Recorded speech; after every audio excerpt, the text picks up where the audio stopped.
Cheyenne Hollis with the touchback here.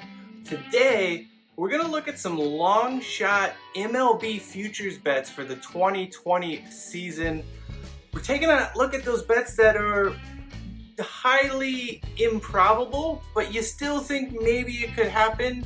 We want those bets where you place a $5, $10 wager and it comes back with $100, $150, $200. Really, it's all about giving you something interesting to keep you into the season as it progresses into July and August and those months where there's not a lot going on. So with that in mind, here are 3 long shot MLB futures bets I have my eye on for this season.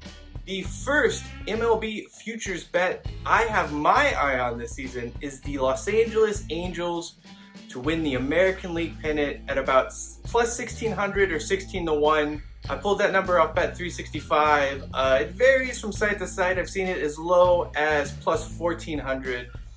But it's really interesting because obviously the Angels added Anthony Rendon. They have some interesting pieces. Shohei Ohtani could return to the mound this year. He looked really good on offense, but I'm more interested in what happens if the Houston Astros collapse, right? And they're not necessarily collapse, but what happens if they just aren't winning 100 games and they fall back? Because there's a lot of just stuff hanging over them with the sign stealing scandal, and the Angels could sort of come out of nowhere right now. The A's are obviously really good, and they're probably going to be in the playoffs this year. But don't sleep on the Angels. I think they're going to be a fun team to watch. You just got Mike Trout, got Ohtani, and you got a few other pieces that could propel them to winning the American League pennant sort of out of nowhere. But I think it's going to be a fun team to watch, and if you have some money on them, could make it a little more interesting. The second MLB futures bet I have my eye on for the upcoming season is the Boston Red Sox to win the World Series. Now, of course, if you didn't like my first recommendation of the Angels winning the pennant, maybe you want to look towards the Red Sox winning the World Series this year because the odds are pretty good. Right now, the odds vary. At Bet365, you have them at 25 to 1 or plus 2,500. William Hill has them at plus 4,000 or 40 to 1.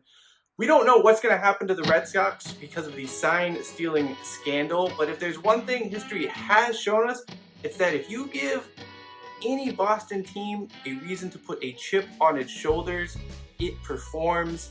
And this kind of feels like one of those years where guys like Dustin Pedroia, even though he's probably not going to play, is just going to be fueling that fire with the team.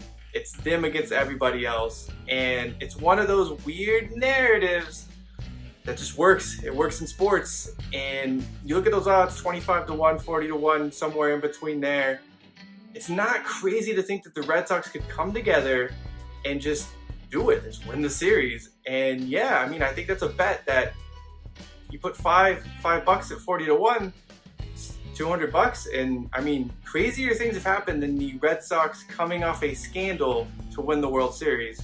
So definitely consider that while the odds are still high, because if the punishment does come out for the Red Sox and maybe it's a little more lenient than what the Astros got, that number is going to come down significantly.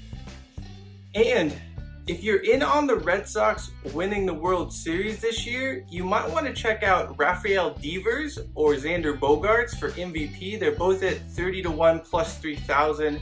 And you'd have to imagine if you're invested in the Red Sox winning the World Series this year, it's going to be because one of those two guys.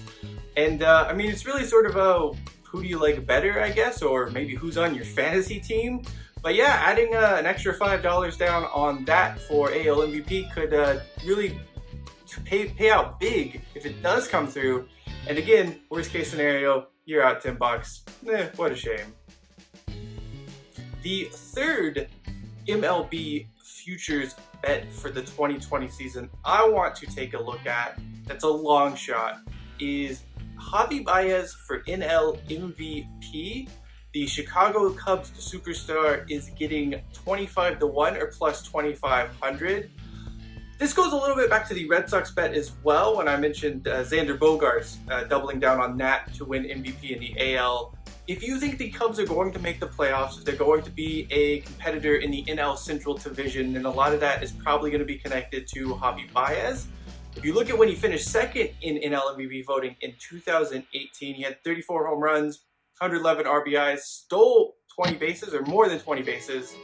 His defensive WAR was good. It actually improved a little last year, which is something that can go into the voter consideration if it's close at the top. He was +2 in WAR last season, and in 2018 he was somewhere in the ones depending on which metric you use. But again, if you think the Cubs are a playoff caliber team, you look at Javi Baez at 25-1. Anthony Rizzo, Chris Bryant were at 30-1. If you think that those guys are going to be better contributors on that team, maybe you go with them. But I think in terms of long shots, in terms of, you put $10 down, Javi Baez was NL MVP, it's $250. It's not a bad bet. And the final thing about Javi Baez that I think it's important to look at is that he's never really missed a ton of games. I think the fewest games he's played in a season between 2017 and last season was in the 130s. So you have a guy who hasn't really had any major injuries, and that consistency can really help in terms of compiling an MVP case. All right, so that does it for my long shot MLB futures bets for 2020. Again, these are bets that are probably not going to hit, but if they do, hey, not bad for you. You make some extra money on that bet. And really, it's more about having fun during the MLB season, having something else to watch, having something else to follow besides your team and your fantasy team. Because obviously, if one of those, both of those go down the toilet early on, June, July, August, you're basically waiting out for football season. And yeah, it's just something, makes things a little more interesting. So there you have it. Once again, I'm Cheyenne Hollis for the Touchback, and we will see you next time.